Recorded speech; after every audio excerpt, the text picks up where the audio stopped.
fois de rester fidèle au programme de Sénégal 7 l'actualité à temps réel mbokk yi ñu ngi leen di nuyu di leen jox seen wàccuwaay di leen baalu àq ci yowmal jumaa mubarak mi di wax ne amaat nañu mbégte dellu siwaat ci jotaay waxtaan yi ñu leen di amal te mu jëm ci tolluwaay réew mi ba tax na tey nag en toute exclusivité dañuy dalal jëmm joo xamante ni nag mi ngi woon ci langue politique bi yàlla dogal mu jiite kuréel gi ñuy wax alliance des entrepreneurs pour le développement du Sénégal Massata Faye defe naa ñu bëri gën ko min ci turu Mass Faye donc fas yéene sekk ak moom waxtaan woo xam ne dafay jëm ci tolluwaay réew mais rawatina ci politique bi mais laataa loolu d'abord dañ koy bàyyi mu nuyoog yéen laataa ñuy ñëw ci ponk yi nga xamante ni moom moo nar a sëkk jotaay waxtaan gi ma nar a am ak moom Massata Faye ñu ngi lay nuyu di la dalal sur Sénégal 7. waaleykum salaam yaa Moussa.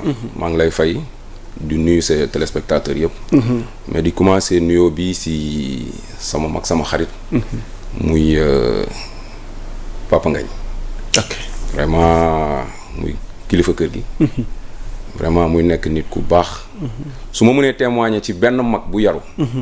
dama naan Papa Ngagne laa gis ne vraiment mag bu yaru la parce que loolu la ma woon durant tout le parcours qu'on a fait ensemble vraiment maa ngi koy rendre hommage di rafetlu initiative bi nga xamante ne moom la teg te ñun si loolu lañ nekk muy entreprendre pour un développement du Sénégal. macha allah alors dañuy ubbee volet politique bi boo nu ko mee parce que ñun ñi personnellement ci langue politique bi leen la xamee. defe naa ni kenn du wax Pastef wax histoire am te duñ la tudd.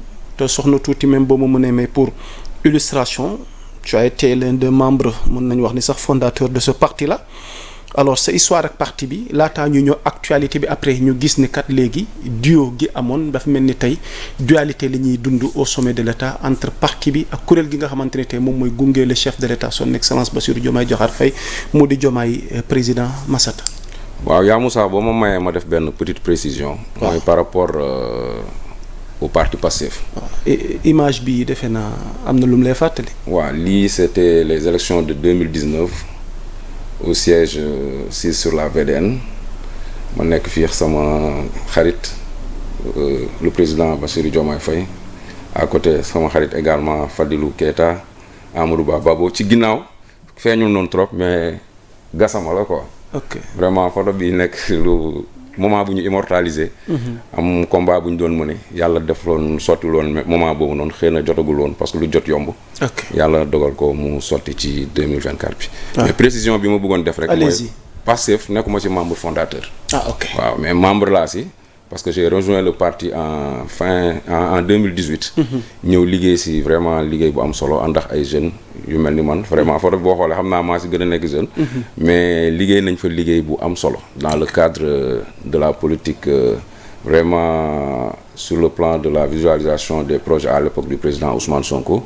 Notamment sur tout ce qui est réseaux sociaux. À l'époque, lors des élections 2019, j'étais le coordonnateur de la cellule de communication de la coalition Sonko président parce que moment boobu waxatuñu woon waxi Pastef parce que coalition la Sonko demee woon période boobu noonu voilà précision boobu rek laa bëggoon apporter. ok alors tey sa histoire ak Pastef waxtu wii. mu am ay yëngu-yëngu yu am ci wàllu politique. mu mel ni li ñu gis mooy que ni ñaar ña àndoon démb. kii ne maa yow keneen ki ne mooy man muy Sonkoy Jomaay Sonko. mais là li ñuy dund mooy Jomaay mi ngi ci yoonu boppam. Sonko it fi mu ne nii mi ngi ci yoonu boppam yow fan nga ci féete Massata. waaw il faut juste ñu rappeler benn affaire. waaw photo bi nga koy wane. waaw dafa am man lu ma fàttali lu bari. waaw mooy bi ñuy nekk ci élection 2019 yi ak bien avant lu ko wutu. waaw le président Diomaye dafa am liggéey bu am solo bu mu def. parce que boo xoolee période boobu Ousmane Sonko moo nekkoon le président du parti. ok qui dit président du parti tu dis que le président il chapeaute vraiment les activités du parti. Exactement. Mais l'animation du parti en tant que tel Bassirou Diomaye moo ko doon def. cadre yi nga xamante ne woon man ci mouvement des cadres laa nekkoon. cadre yi fa nekkoon yëpp di liggéey ñëpp li ñu liggéey yëpp soo xoolee c'était sous la supervision du président Bassirou Diomaye mu nekk nit ku am une intelligence transversale parce que lépp loolu liggéey ci du programme parle de beaucoup de wax ci domaine yu bari. mais domaine boo liggéey indi ko il a le verbe facile mën na ci waxtaan ak yow comprendre li nga si bëgg quoique loolu du nekk domaine de prédilection loolu aussi dañ ko koy nangul. donc Diomaye mu nekk nit koo xamante ne vraiment ku maîtriser programme bi la.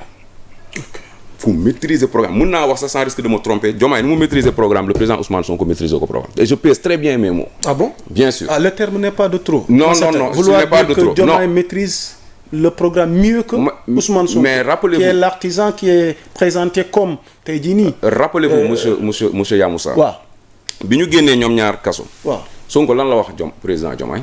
fàttali ñu. jaaral nii nga wax ci programme bi parce que yaa maîtriser programme bi nga bàyyi ma jaar ne wax ci politique parce que gars yi xamante na ak ñoom loolu ça veut tout dire. L'aveu est la reine des preuves. Ça veut dire que le président Diomaye Faye maîtrise mieux le programme que le président Ousmane Sonko. Ok. Parce que c'est lui-même qui l'a dit.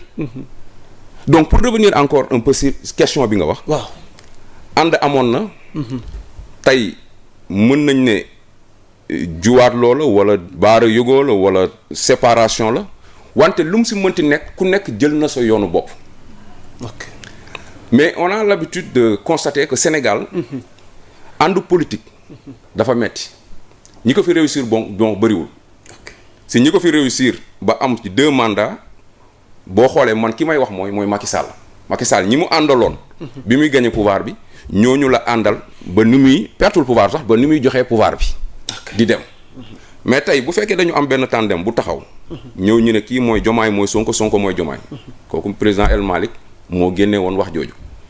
ñu dem ba ci biir président gis ne Ousmane Sonko mii mënatul piloter li nga xamante ne moom lañ ko dénk mooy le destin des Sénégalais via la primature mais naturellement pouvoir lan ban prérogative la am mais nommé beneen premier ministre boo xamante ne mën na doxal vision parce que la vision c'est quoi c'est une image projetée idéale la bu fekkee dañu dem ba ñun ñaar suñu ay vision bokkatul mais yaa Moussa bu ñu waree ànd dem ville bokk oto yow nga ne Cambérène nga jëm man ma ne ville laa jëm ñu nekk ci benn oto pour ñun ñaar ku nekk mën a àgg nan la ñuy def da ngay wàcc si oto bi wala man ma wàcc si oto bi dem ville yow nga dem Cambérène mais les ñaar yi ñu demandoo Cambérène ci benn oto te ànd bokkuñu vision mënul nekk loolu bu amee séparation day am et naturellement séparation bu amee ku si nekk day jël yoonu boppam dégg naa ñu ne tey Pastef doon na réclamer loolu président Ousmane Sonko moo wax da doon réclamer benn nombre de ministères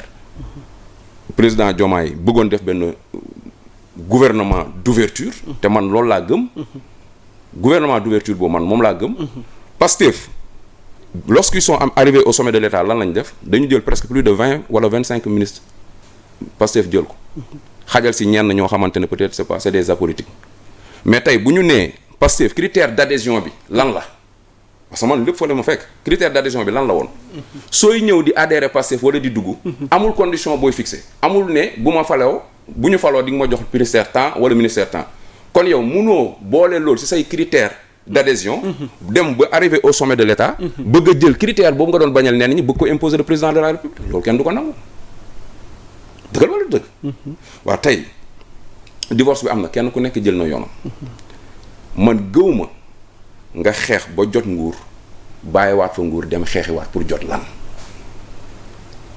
l'histoire a montré que dans l'histoire du Sénégal excuse-moi pour la répétition le président Ousmane Sonko a été l'un des premiers ministres les plus forts en termes de pouvoir parce que n'oublions pas le président Diomaye Faye lan la njëkk a def bi mu accéder au sommet de l'État jox Ousmane Sonko des pouvoirs excessivement forts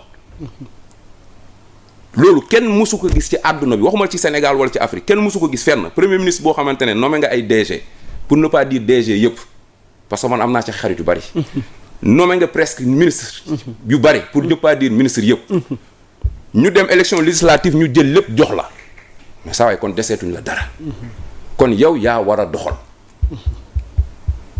te doxal bi c'est très simple c'est pas ci ay calcul wala ay supposition wala ay déclaration wala dara adduna bi ce sont des faits ay jëf ñoom ñooy indi ay fruits mais ce ne sont pas des déclarations tey ku nekk jaar na sa yoon man je souhaite au président Bassirou Diomaye Faye li nga xamante ne confiance bi nga xamante ne Sénégalais placé nañ ko ci kawam yàlla jàppale ko si ba mission boobu mu mën ko terminer en tout cas ñun entrepreneur du Sénégal au niveau de l'AEDS suñu mission mooy lan suñu mission mooy le développement du Sénégal ok et on ne peut pas développer le Sénégal par la politique de la parole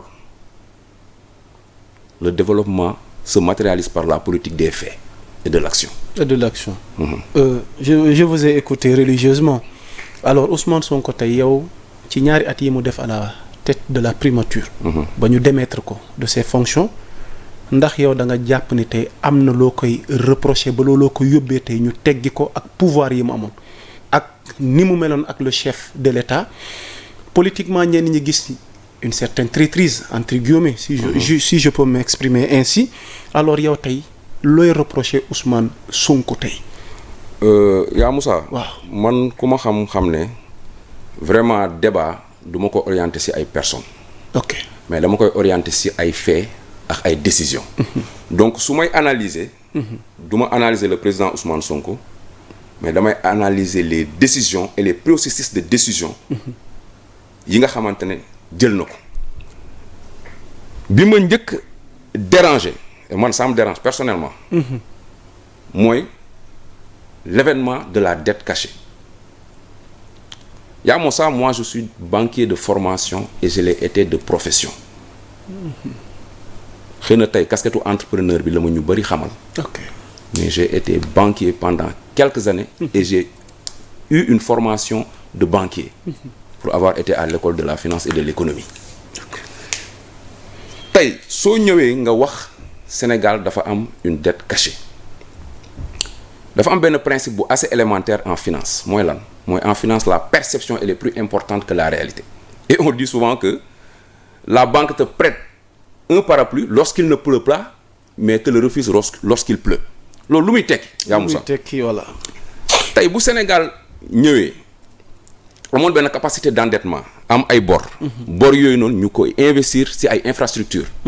tey Ousmane Sonko bi muy def meeting am bi passe fan la ko defee Dakar Arena lan moo réaliser projet boobu noonu ce sont des investissements boobu lan moo ko wundu lan moo nekk derrière c'est un endettement. on s'endette pour investir dans des activités susceptibles de générer de la richesse bi ñu accéder au sommet de l'État ñu ñëw hériter d'un pays producteur de pétrole li nga waroon njëkk a def mooy bi nga ñëwee nga ne kii fi njëkk nekkoon de bi muy leb Sénégal commencé gul produire pétrole donc ñun bu ñu ñëwee hériter d'un État producteur de pétrole lan la ñuy njëkk am pour comme bénéfice mooy suñu capacité d'endettement day yokk yaa Moussa boo amoon ñaari oto di ko louer. soo demee ba am ñetti oto di ko louer soo demee ci banque ki am ñetti oto di louer capacité endettement bi mu am ak ki am benn wala ñaar bokkuñu kon tey Sénégal amaat na capacité d'endettement bu ëpp bi fi jamono yu Macky nekkoon kon li nga waroon njëkk a def mooy Sénégal am na bor bi c'est soutenable te du man maa ko wax ñoom ñoo ko mujj confirmer après kon Sénégal capacité d'endettement am yokku na mën na am ay yeneen bor yu mu dugal pour mën a financer ses activités mais soo ñëwee ne Sénégal dafa am problème mu endettement am bor bu muy nëbbu alors que loolu dette indirecte la ak dette directe c'est très élémentaire. mais li mu wax am na wala amul. non il y a deux types de dettes il y a des dettes centrales et des dettes indirectes. Non, c'est pas des dettes cachées. C'est pas des dettes cachées. Non, c'est pas des dettes cachées encore une fois. Mais il y a eu des dettes quand même. Non, il y a eu des dettes mais c'est des dettes soutenables et comme je t'ai dit tout à l'heure Sénégal bi ñu ñëwee ñoom hérité ko dañu ñëw fekk un pays producteur de pétrole donc capacité d'endettement au Sénégal bokkatul ak capacité d'endettement bi nga xamante ne moo amoon dette yi muy wax noonu kon Sénégal lan nga war a def boo ñëwee ne affaire dette cachée problème bi ngay njëkk indi nga xamante ne c'est un problème excessivement grave au niveau de l'économie da ngay fragiliser li ñuy wax la confiance. Okay. te confiance. si la ñuy bâtir économie. yow lan moo tax soo jëlee pièce 1000 francs yaa Moussa. dem si boutique bi jox ko boutiquier bi jël ko. lu tax mu koy jël parce que y a de la confiance dans ce billet bi nga ko jox. te billet boobu kan moo garantir confiance boobu la banque centrale donc xaalis. buy circuler dans une économie dafa am derrière ki nga xamante ne mooy garantie loolu kooku ngay am ci moom confiance pour mën a placer confiance ci instrument bi mu joxe donc boo ñëwee nga ne Sénégal dafa am dette cachée benn source de financement yi nga amoon pour financer sa économie waddal nga ko mooy l'endettement beneen source de financement bi nga am mooy lan mooy les IDE ce sont les investissements directs étrangers benn tubaab am programme am wala am entreprise bu mu bëgg a ñëw def Sénégal ñëw investir fi créer fi ay emploi mais soo demee au niveau de l'Assemblée nationale tu dis une chose on va créer une loi sur la souveraineté sénégalais lu mu war a def étranger du ko def d'accord naa ci principe bi mais y a des lois yi wala des choses yoo xamante ne c'est pas des mots mais c'est un comportement doo ko wax mais da nga koy jëf je l'entends ces temps-ci parler beaucoup de paix d'accord mais la paix c'est pas un mot c'est un comportement parce que yaa Moussa su ma la mbéjoon ne la baal ma mbéjaat la ne la baal ma mbéjaat la ne la baal ma nooy def da ngay fayu non aussi simple que ça donc pour moi parler de dette cachée si moment bii nga xamante ne la ñu nekk xoolal dette cachée li mu ñu yàqal fragilité économique bi ñu am nii déclaration yooyu ñoo ko def lan la ñu indil est-ce que ki tax nga wax dette cachée boobu noonu mujj na la indil solution wala déet muy FMI te lan moo doon soubassement wax jooju noonu bu ñu fàtte ñu ngi woon ci période électorale. te gis nga économie yaa Moussa. bépp acte boo def pour yàqal nit jàppal ne yaa ngi yàq économie Sénégal. ah bon waaw. Okay. Non, c'est un principe élémentaire en économie. Okay. bépp acte. booy poser pour yàqal benn nit yaa ngi yàqal ñëpp parce que yaa ngi yàq économie. et économie parce que économie c'est un ensemble. ok alors donc bokk na ci point bi nga xamante ne yow jàpp nga ni doon na li tax tey d'accord ak moom ci gestion ci ñaari at yi surtout maanaam question de la dette cachée. dette cachée mën na mooy résumer cette déclaration boobu. donc mooy ceinturer ba tey li tax tey kon Ousmane Sonko n'arrange plus ou bien n'arrange plus tey jii nii mu continuer di nekk à la tête de la primature du Sénégal. Wow. Vu que jàpp nga ni li mu gàllankoor Sénégal dafa bëri. kon loolu mën na expliquer tey li tax ñu teggi ko fa changer waat gouvernement bi. xam nga le président Ousmane Sonko en qui j'ai beaucoup de respect. waaw parce que liggéey na ak moom mu nekk une personne intègre. mais souveraineté moo taxoon tamit. ñu fal leen. dafa am programme bu ngeen jaay sénégalais yi. te su ñu comprendre Ousmane Sonko mooy que ni tey le chef de l'État dafa teggi tànkam ci li taxoon sénégalais yi fal leen. Bassirou Diomaye Faye. le président Bassirou Diomaye Faye. musul teggi tànkam ci li nga xamante ne moom lañ ko fale en tout cas man je suis étonné de voir. beaucoup de sénégalais notamment booy passé fi di wax Diomaye trahir na. man Diomaye bi ma xamoon 2017 2018. si acte yi mu doon posé Diomaye boobu laay gis ba tey suñu revenir un peu si waxu souveraineté bi ngay wax. mais bu ñu nee tey ji souveraineté économique souveraineté monétaire le premier ministre l'ancien premier ministre Ousmane Sonko lan la doon wax mu ne El Aminou Lo bi nga xamante ne moo ko wute ñoom am nañ ay divergence si wàllu dette am nañ ay divergence si wàllu monnaie. su ma ñëwee si affaire monnaie. mais Ousmane Sonko c'est pas un monétariste. moi j'ai été à l'école de l'économie. J'ai étudié la monnaie j'ai étudié la politique monétaire Ousmane Sonko du inspecteur des impôts. monnaie pour nga wax ci. il faut nga dem jàng ko xam ko. d'accord nga wala déet théoriser na fi monnaie locale. voilà léegi nañu ñëw si affaire monnaie gis nga monnaie yaa Moussa. bul jóg ne tey jii damay génn ci franc CFA nii. man je suis d'accord Sénégal am monnaie boppam mais y a des préalables xam nga lan la. pour ma mën la par analogie su ma la bëggee définir le monnaie. en dehors peut-être lu ñu naan les 4 fonctions de la monnaie peut-être unité de change réserve de valeur instrument de paiement différé unité de compte en dehors loolu noonu yëpp. su ñuy wax waxi monnaie je reviens encore sur ce qu'on appelle la confiance. tey suñu banque centrale bu ñu ñëwoon ne dañuy créer ñun suñu monnaie dama lay dépeindre benn tableau. bu ñu ñëwoon tey dañuy defar monnaie. suñu monnaie une monnaie sénégalaise. ñu am une banque centrale boobu kan mooy nekk chef am du le président de la république. moo koy nommé ne dëgg loolu dëgg. tey bu Sénégal demee ba benn instant am problème mu fay bourse. élèves yi jóg yëngal wala am problème mu. fay enseignants yi jóg yëngal. président lan lay def day ordonner le président de la banque centrale ne ko émettre de la monnaie parce que souvent da ngay am la planche à billets mën a defaral sa bopp monnaie su defaree monnaie boobu noonu injecté ko da koy injecté dans l'économie parce que boo fayee bourse étudiants yi wala nga fay enseignants yi. xaalis boobu day duggaat ci économie bi.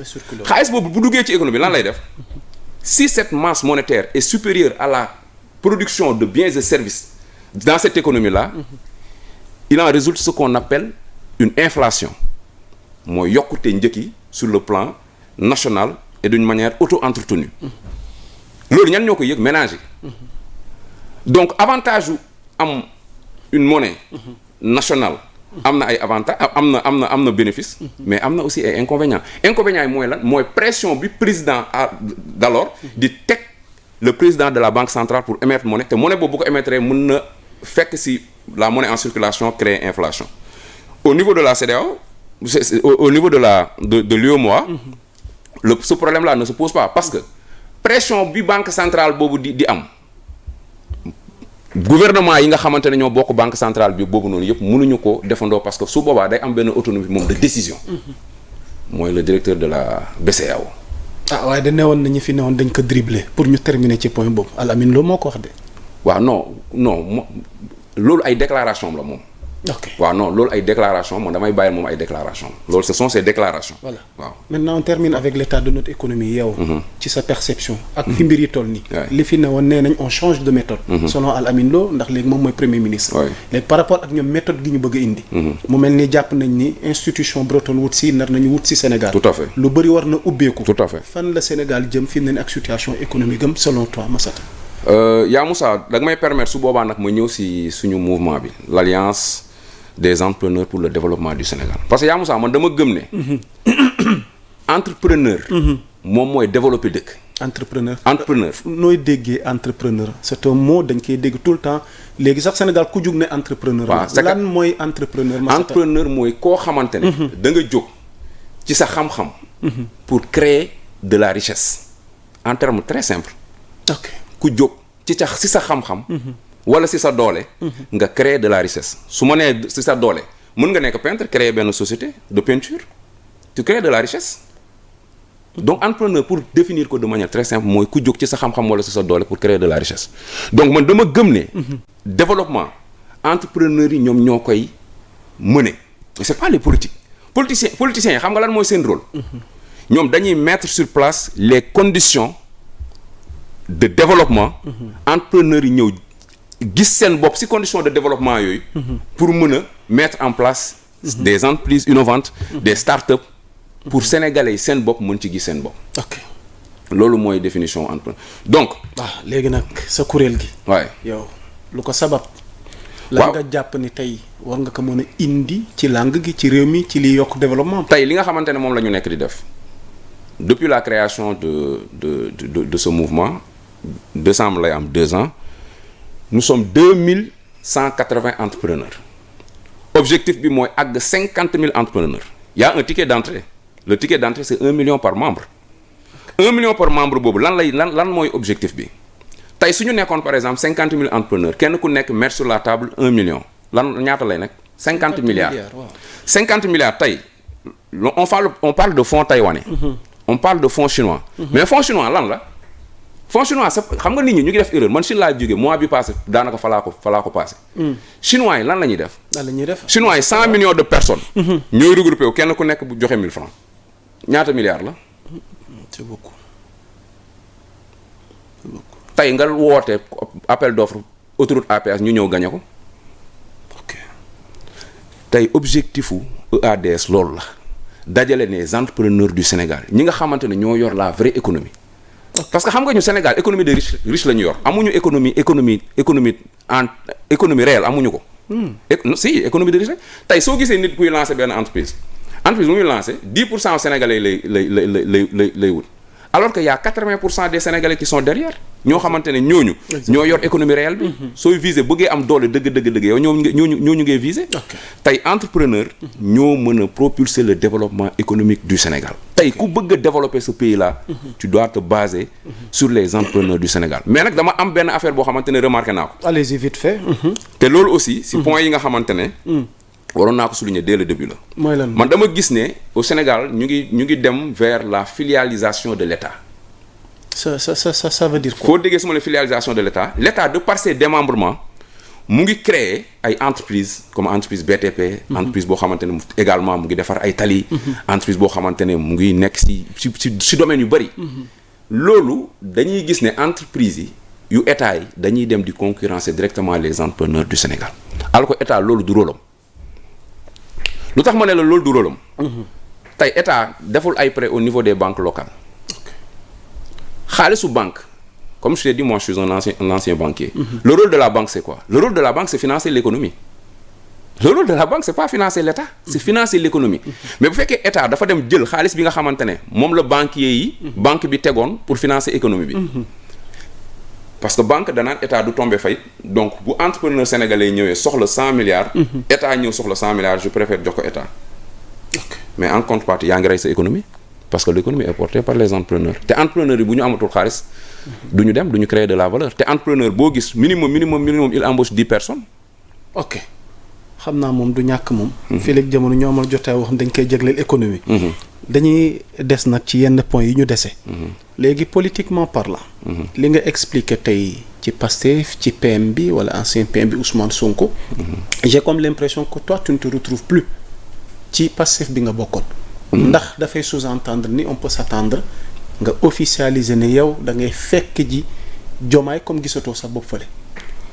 yaa Moussa man Pastef boo xoolee bi ñu jugee ci élection 2019 yi à l'époque la communication conventionnelle était dirigée par El Malick bi ñu paree dafa ma wax ne ma Massata dama bëggoon yokk say prérogatives ci biir parti bi ma ne ko maa ngi lay remercier El Malick mais man entrepreneur laa bu ñu paree ci élection yi man damay dem continuer man sama liggéey du politique moi je suis un entrepreneur fi ma mën a servir sama dëkk du ci politique mais ci entrepreneuriat la donc tey bu ma gisee Bassirou Diomaye le président Bassirou Diomaye ma yàgg ko côtoyer mu yàgg nekk ci ay xeex ma koy fekk ci te bul fàtte xeexu Ndingler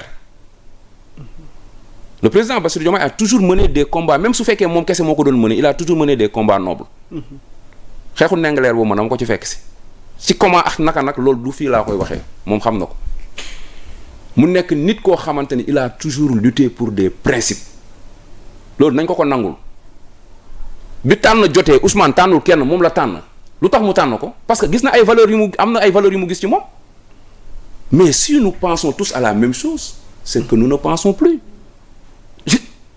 Ousmane dafa am façon de penser le président Bassirou Diomaye am façon de penser man tey Bassirou laa gën a jege même bu ñu nekkee ci parti moom laa xawoon gën a jege Ousmane Sonko miinante wu ma ak moom. quelles étaient vos relations yak Sonko. non Sonko quelles étaient vos relations. non Sonko liggéeyal ko laa si liggéeyal ko ci parti bi. mais li ma ko liggéeyal ci biir parti bi du ma ko détaillé. liggéey naa si liggéey bu am solo. mais loolu maintenant c'est derrière nous. li gën a am solo mooy le cap tey le président Bassirou Diomaye Faye yàlla moom la fi teg. affaire nguur nag yàlla dafa am lu mu ci wax gis nga yàlla ci alxuraan li mu wax ci woor ne nit ku woor man maa koy fayal boppam maa koy fayal sama bopp yàlla dafa ne nguur man maa koy tànnal sama bopp waxul dama koy jaarale si kii wala kee de xam nga wërsëg dañ koy jaarale ci diw mu ñëw si diw ñëw ba si yow mais nguur yàlla dafa ne man maay xool ku ma neex ci période bu ma neex ma teg ko foofu te duma ci laaj kenn afi kon yàlla programme am Bassirou Diomaye Faye la moment bi ñun mënuñu def lu dul soutenir le président Bassirou Diomaye Faye parce que mënoo xeex ba jot ci nguur am les leviers du pouvoir li nga war a mën a def nga def ko nga bàyyiwaat foofu loolu ne dem da ngay dem ci opposition bi beneen bi aussi affaire u DG yi danga ci am xalaat am naa ci xalaat réew mi am nañ ci xalaat ñun entrepreneurs yi de yaa Moussa lan moo la ci déranger affaire u DG yi dama dégg le président Ousmane Sonko ne affaire u DG yi DG ay technocrate nañ leen bàyyi seen place ñu toog ñu liggéey mais il y a ce qu'on appelle la gouvernance et la direction la gouvernance c'est quoi pour parler de gouvernement la gouvernance moom mooy joxe orientation yi la direction c'est quoi direction moom mooy exécuter orientation yooyu te tey DG yu bëri yi nga gis dañu am ministre de tutelle te nee nañ Pastef amatul ministre ci biir gouvernement bi kon lan moo nar a nekk doxalinu DG yi bu ñu jotee ay instructions wala ay orientations émanant du gouvernement dañuy exécuter wala duñ ko exécuter Ousmane Sonko la àndaloon nekkatu fi kii ko dàq gëwma politique am ñi mu fi teg gëwma leen quiproquo boobu noo koy arbitrer en tant que DG la logique de la chose voudrait que su ma nee man tey bu ma nekkoon ci gouvernement ànd ak Ousmane Sonko bu démissionné ma damay démissionné. comme ni ko ñenn ñi defee je salue cette initiative. am na ñu des non ku des. am na ñu bokkoon Pastef non loolu nekk des membres éminents de Pastef. wax naa la ne la. ñu des wax naa la ne la. gouvernance pour ne pas dire gouvernement. mooy joxe orientation. ok direction yi. mooy exécution ñoom ñooy exécuter. bu fekkee àndox gouvernement bi fi nekk parce que nee nga fa amoo benn ministre. gis naa ñuy sànni xeer ñenn ñi. amoo fa benn ministre kon ministre yooyu bu ñu joxee orientation du DG duñ ko suivre te su boobaa day indi blocage bu indee blocage boobu kan moo si perte c'est le Sénégalais lambda comme a l'habitude de le dire sama grand Bouba Ndour mais loolu kenn du ko seetaan. alors Diomaye lu ko war kon moom mi nga xamante ne mooy sunu njiit. moom lañ dénk yëfi. à sa place yow looy def. waaw xam nga ci cas de figure bi. waaw xam nga le président Bassirou Diomaye li mu bëgg mooy yaatal parce que ku dem ba ne da nga bëgg a def benn gouvernement d'union nationale. sa famille politique ngay commencer ba pare. te moom nee na mu ngi biir Pastef kenn mënu ko fa génne parce que kenn ëppalewu ko fa Pastef. non est-ce que mi ngi biir Pastef. mu ngi biir Pastef. lu ko fa bàyyi. mais mu ngi biir Pastef. Pastef barke Demba Ndiaye def na congrès anamu. Pastef def na investiture anamu. yow tamit gisuñu la di. waaw mais ndax da ngeen jàpp ni ba tey Pastef. président de la république. waaw. parti yónniw ko moom moo bokkale boppam Pastef parce que membre la ci. mais parti yónniw ko président de la république askan moo ko yónni. mais ci parti la amee taxawaayu askan wi. loolu kenn weddiwu ko. waaw mais askan moo ko yónni. c'est-à-dire yaa Moussa. waaw allez-y. il faut que ñu leeral benn affaire. ok tey le président de la république c'est pas le président du parti Pastef c'est le président de tous les Sénégalais les 54% ak les 46% yi ñi ngi ko votel ak ñi ko votelul yëpp mooy seen président tey mënoo jël ay orientation accès ko uniquement ci booy Pastef li ñu bëgg ak li ñu bañ. nous sommes dans état dafa am nu muy doxee. ok état du affaire yu yaa ma neex wala kii laa bëgg wala leader bi ni muy doxee neex na ma wala lii wala lee affaire bu am na lu mu wax keroog bi mu defee déclaration au niveau de la présidence ak journalistes yi ko wëroon. mu ne leen Pastef yoon bi mu jël bu ko moytul si yàqu la jëm. si mais parce que Pastef dañuy aduler benn nit. adulation kenn weddul nga bëgg sa leader fonk ko protéger ko comme ni ñu koy defee Ousmane Sonko valeur bu sûre la. pas pour le Sénégal mais pour l'Afrique. parce que ñu bëri bu ñu yeewoo Ousmane Sonko moo leen yee. mais affaire idolâtrie boobu noonu. la ñu war a dindi ñu teg ko nële. nee naa la dañuy attaquer des problèmes attaquer des faits. mais ñu jël nit yi ñu tegee leen nële. pour pouvoir asseoir un développement durable dans ce pays là te le président Bassirou Diomaye Faye si loolu la nekk. parce que man boog loolu laa gis mu yàgg a doxale te ba tey gisuma mu changé.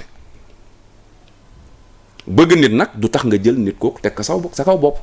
ok voilà nga fekk si ko moom Diomaye yow loo ko mën a apporter ci sa taxawaay tey.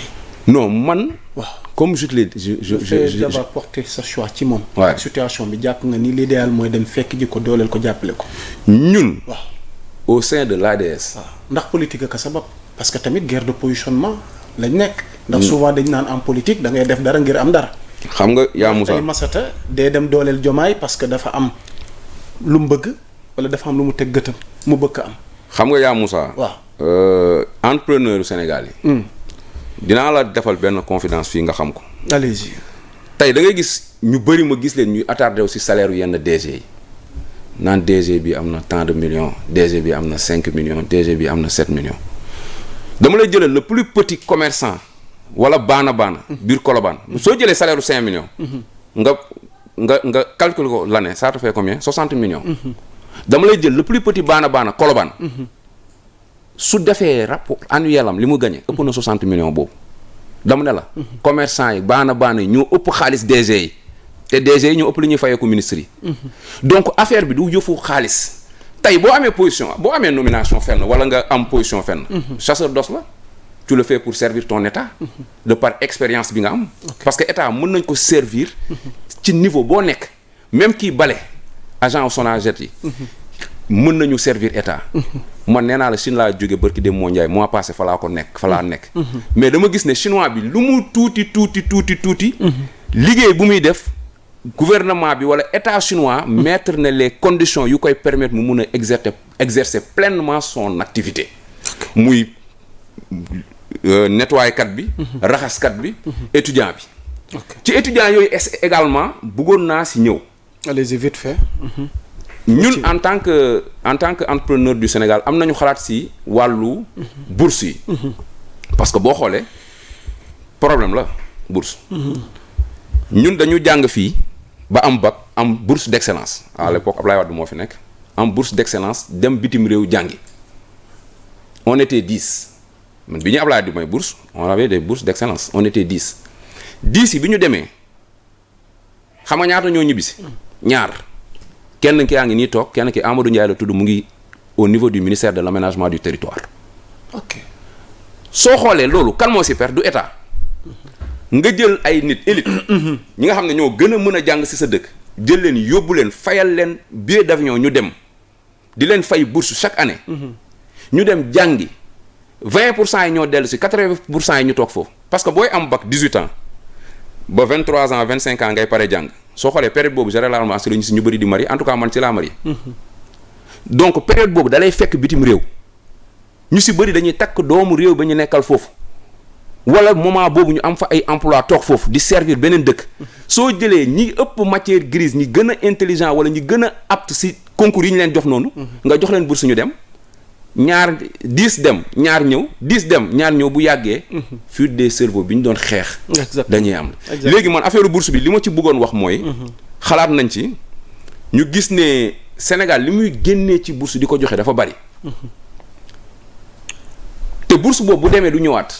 ñun entrepreneur du Sénégal dañ ne xaalis capitaux la. doole la boo xam ne dafa war a am lu mu jëriñ. dem ñëwaat. ñun dañuy préconiser bourse yi ëllëgee ñu koy jox nit ñi may leen ko ñu leen koy lebal. mën nañu yokk bourse bi. parce que bourse 36 000 peut-être xaw ma nag instant bi bourse ñaata la toll. 40 000 50 000 bourse mën nañu ko yokk ba 100 000. mais mu nekk loo xamante ne leb la. bés boo paree jàng 5 ans après 2 ans après 3 ans après ñu teg ay mécanismes yoo xamante ne bourse boobu yow da nga koy fayaat état wu Sénégal bi la ko joxoon. ok te bépp boursier bu ñu yóbbu nga am obligation par des mécanismes nga retourner waat servir sa dëkk.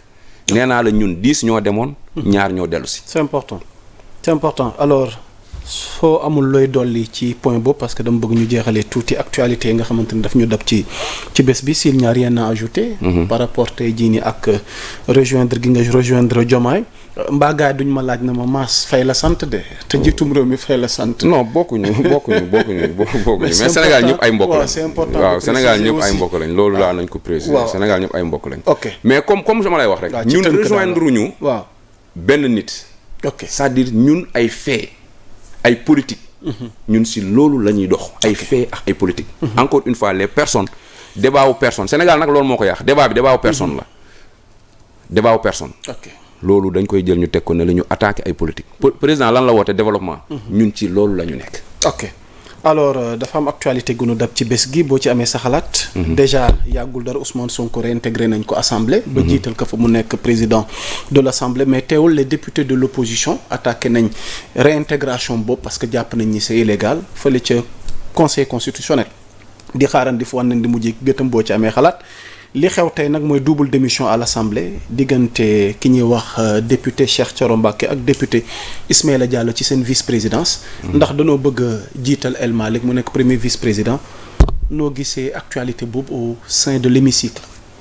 waaw par rapport ak Cheikh Thioro wax kii man loolu yëguma ko woon sax. mais bon je pense que ci actualité boobu. waaw je pense qu'ils sont vraiment loisibles de faire ce que la loi les permet su fekkee ne lii ñu def noonu.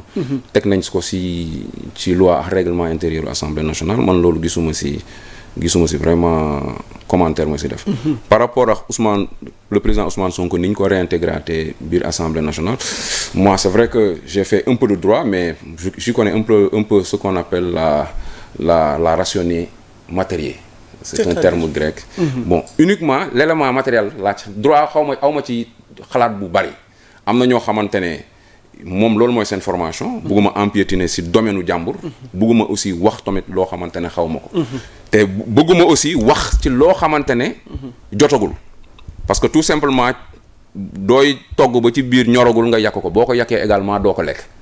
donc loolu naa bàyyi. opposition bi ñoom ñu xool li ñu si war a def. mais man personnellement c'est pas quelque chose man qui me dérange parce que Ousmane Sonko moo propulsé woon député yi dem élection ne partem kese lay demee gagné ko pour moi il a le mérite. sur le plan moral bokk. il a le mérite de diriger cette assemblée nationale. tegul si droit loolu appartient aux hommes de droit et ñuy wax ci quoi man loolu man moom je parle d'économie je parle de développement et je parle de finance loolu mooy samay domaine. ok alors tey noo gisee la coalition Diomaye bi nekk autour du chef de l'État tey ñu gis superviseur bi di Soxna Aminata Touré mais cette coalition tey ñu bëri jàpp nañ ne vraiment c'est des arrivistes entre guillemets opportunistes comme ni ko ñenn ñi di leen juger Diomaye taxu leen a jóg seen bopp leen tax a jóg gis nañ sax fi mu ne ni réaménagement am na renforcer waat nañ li nga xamante ni moom mooy ñi koy jiite docteur Abdourahmane nekk na léegi adjoint ci superviseurs yi donc ba ci ki nga xamante ni moom mooy Aldiouma Sow fësoon ci Pastef mais tey ñu gis ko aux côtés du président Diomaye noo gisee tey coalition bi ak échéance yi nga xamante ni moo nekk sunu kanam pour rebondir si li nga mujj wax. Aldiouma Sow moom la ñu def récemment la ko président nommé chargé des élections waaw. pour l'histoire waaw en 2019 bi ñu demee élection 2019. dañu créer 10 pôles. ok benn pôle bi man maa ko doon diriger. benn pôle bi Aldiouma Sow moom moo ko doon diriger à l'époque même kii en chargé des élections dans la coalition loolu la doon diriger foofu. ok voilà à l'époque donc pour wan ne dañu président defal lu dul delloo buum si mbooy ba pour rebondir également ci li nga doon wax yaa Moussa wax naa la man je ne parle pas de personne c'est-à-dire man sama ay débat je les mène sur des faits. sur des décisions yu ñu jël ma commenter ko. wala sur des politiques. les personnes par rapport à leur responsabilité. mais fa laa bëgg waxee. chaque personne aussi dafay incarner benn responsabilité. tout à fait au sein de la coalition Diomaye Président am naa si ay xarit am naa si ay nit. ku mel ni maître Tine xam naa ko. ok voilà donc ay nit ñu intègre lañ ñu ma gis ay nit ñu intègre lañ te lan moo leen boole président. liggéey. président soxla leen ñu war ko ñëw liggéeyal ñëw toog liggéeyal ko. parce que président famille politique am si boppam moo ko njëkk a commencé di sànni ay xeer pour su ma mënee utiliser terme boobu. tey boo génne woon président léegi ñu dem si page Facebook am nga gis booy passé fii ñoo fay nekk di wax ay wax yu ñàkk a teggin te président dëkkam moo ko war a njëkk a dooleel pour mu mën a am benn assise internationale dëkkam ñoo ko war a mën a soutenir ba pare. mais tey boo génnoon fii gis président. war a defal ko benn publication booy ñooy ñëw di commenter te li ñuy commenter noonu amul bopp amul genn donc pour man président dafa soxla nit ñoo xamante ne dañ koy dooleel di ko jàppale président bu nekk ci àdduna bi soxla na loolu te tout à fait.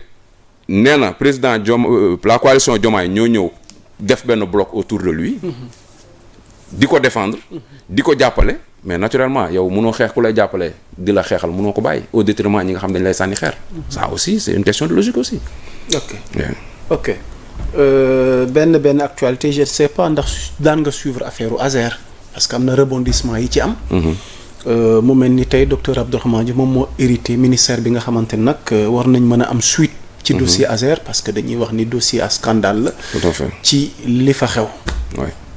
lépp a ngi ci loxo yoon ndax yoon dina saisiru pour mën a def lumière ci mbir mi mais yow observation wala ni nga jàngatee yëf yi ni mu déroulé ak le DG Jean-Michel bi nga xamante ni tamit jàpp nañ ne am na ci une certaine responsabilité 37 milliards yi fan la dugg am na ñi nga xamante ni dañoo lijjantiku. Thierno Alassane defe naa ne tey sax war na def sortie médiatique. parce que nee na waa Espagne tontu nañ ko am na lu ñu ko leeralal ci dossier bi léegi xam na les tenants et les aboutissants peut-être en attendant mu ñi ciy jox ay xibaar yow à ton niveau ban njàngat nga am ci boobu le dossier. dossier Azer bi. waaw bokk na ci li nga xamante ne buñ ko réglé wul instant bii nii. scandale la boo xamante ne fii 50 ans ci kanam dina gangréner gestion wu passé pouvoir bi. ah bon waaw c'est tout à fait. Azer bi parce que saa waay ñun ay entrepreneur lañ ci xaalis la ñuy liggéey. 1 million kenn mënu ko nëbb. dama ne une bonne gestion une gestion transparente. dans une gestion transparente laa la wax. 1 million kenn mënu ko nëbb. asuma la 37 milliards. muy ñaata 37 millions. asuma la benn nga mënul nëbb asuma la 37 millions. lii dañ ko war a tirer au clair man je me réjouis d'ailleurs li ci justice dugg parce que début bi ay wax ngay dégg ay wax ay kii Jean-Michel il fut un temps où le premier ministre Ousmane Sonko à l'époque ñëwoon na à Dakar Arena yëkkati loxoom seetal ko blanchir ko loolu pour man day mën na gangréner waaw ak action wu kii période boobu noonu boo xoolee bi mu wàccee si le dossier justice hérité dossier bii nii bëgg ko tirer au clair man de li may digal ñi nga xamante ne ñoo yore dossier boobu saa waay nañ ko leeral ba mu leer naññ parce que 37 milliards saa waay li mu mën a def dafa bari. te 1 million kenn mënu ko nëbb asuma la 37 milliards. loolu dañ ko war a leeral ba mu leer man nag du ma dugg ci ay jugement de valeur diw nii diw lee diw. Jean-Michel bi ñu ko nommé muy nekk à l'âge de 29 ans dama saluer loolu parce que ñun au sein de notre mouvement la tranche d'âge c'est 25 ans. Donc faire la promotion des jeunes loolu d'accord naa ko mais des jeunes avec de l'expérience. te lii nii lu muy wane day wane ne quelque part am na benn manque de maturité économique aussi bu am si gestion wu 37 milliards yi mais lii nañ ko tirer au clair mu leer le plus rapidement possible. déjà sax sunu doyen Bachir Fofana defe naa ni bind na ci livre démb rek la doon def cérémonie de dédicace bi mu tuddee ko aveu signé daté et envoyé. xam naa ku ko lire tamit di nga ci am quelques éléments de réponse par rapport à cette situation. tout à fait alors volet reddition des comptes scandale là dañuy bëgg jeexal jotaay waxtaan wi souvent dafay revenir ci gestion wu état yi. yàggul dara ONAS bi. 2 ans après li ñuy doog a setal ki nga xamante moom mooy docteur Cheikh Dieng.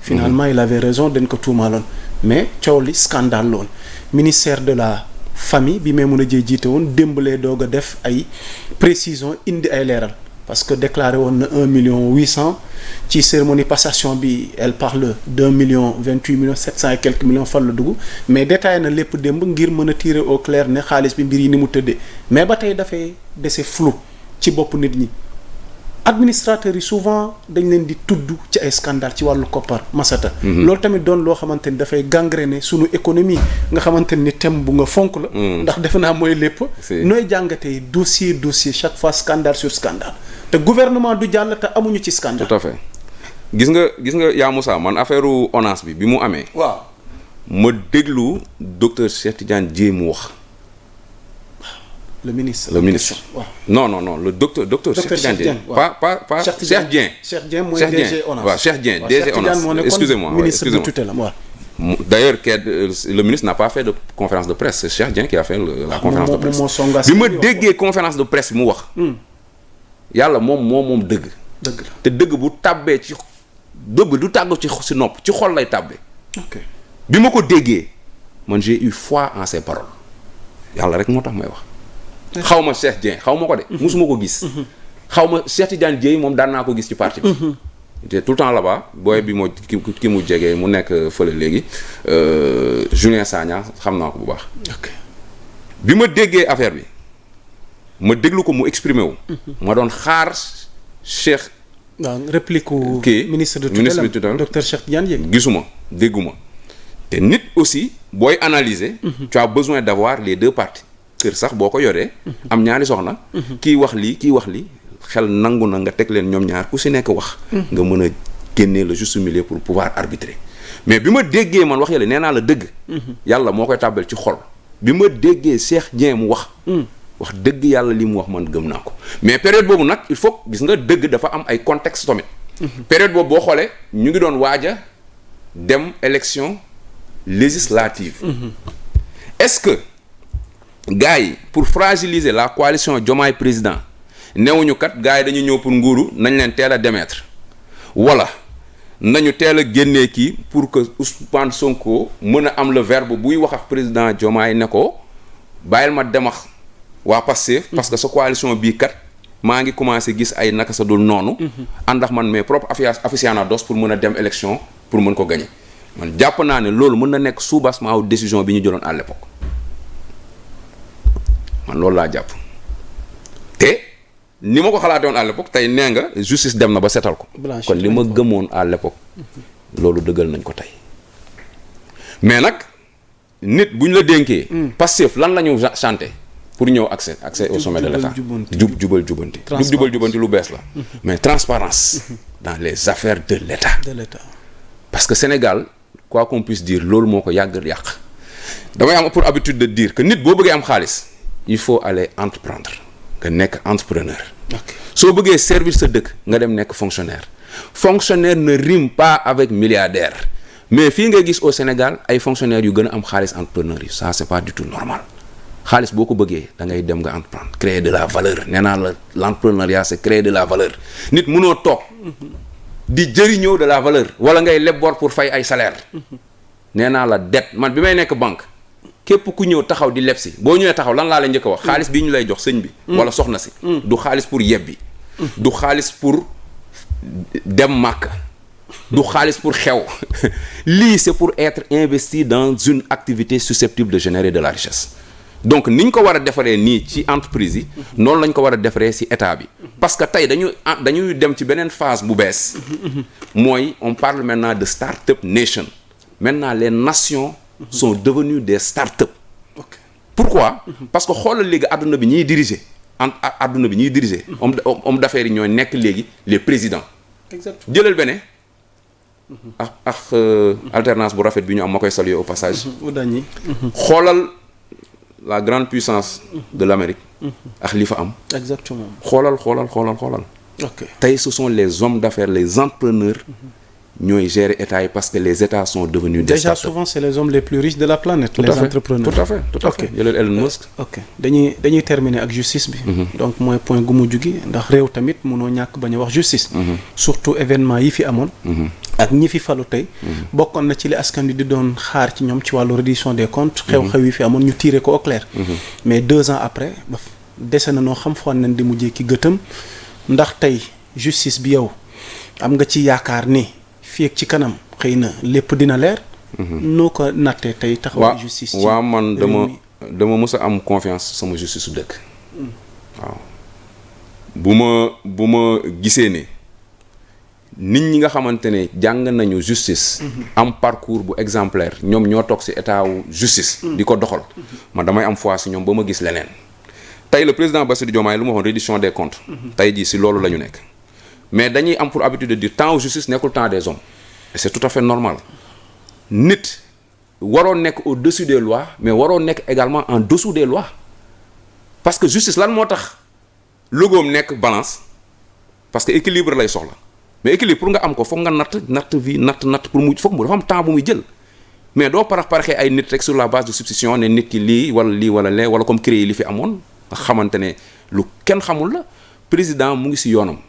justice dafa am indépendance am na doxal yoon doxal lu mu war a doxal bañ ko parparloo bañ ko paraxee même buy jéggi des mandats parce que di nga gis ay procès yoo xamante ne ay dizaine vingtaine quarantaine d'années lay def même buy jéggi ay mandats na ko jéggi mais nañu dem ba sorte que bu ñu tuumaal kenn tëj ko wala teg ko loo xamante ne defu ko voilà mais képp ku fi jël alalu askan bi na layoo commencé nag ci affaire Azer bi saa waay lii moom bëgg naa mu leer nañ lii na leer nañ parce que 37 milliards saa waay du 37 francs.